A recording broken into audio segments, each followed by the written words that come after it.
Patay sa pamamaril ang isang barangay kagawad sa Tanza, Cavite.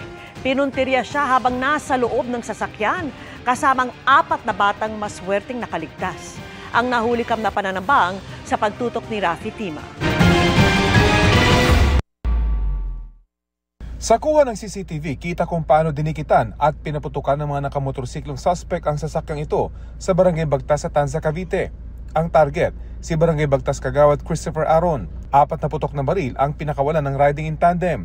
Tinamaan sa leg ang kagawad na kanya ikinamatay matapos ang 2 oras. Planado ito.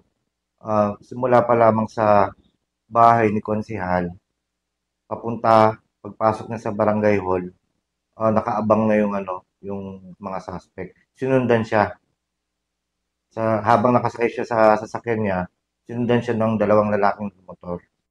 Mabilis na lumabas sa sasakyan ang mga kasamahan ng kagawad, kabilang dito ang 4 na bata. Kasama niya yung kinakasama niya, tsaka yung mga bata, anak niya sa likuran.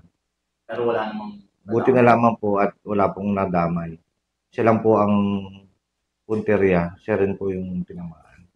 Malapit mismo sa barangay napatigil ang sasakyan, makikitang nagsitakbuhan ng ilang kawani ng barangay para tulungan ng biktima. Tumanggi nang magbigay ng pahayag ang pamilya ng biktima, pero Marso pa lang daw ay may mga nakikita na silang mga umaaligid sa bahay ng kagawad. Sa iba pang kuha ng CCTV, bago pang pamamaril ay binubuntutan na ng riding in tandem ang sasakyan ng kagawad. Tila kabisado raw ng mga suspect ang lugar. Wala naman daw kaaway, mabait at matulungin ang biktima.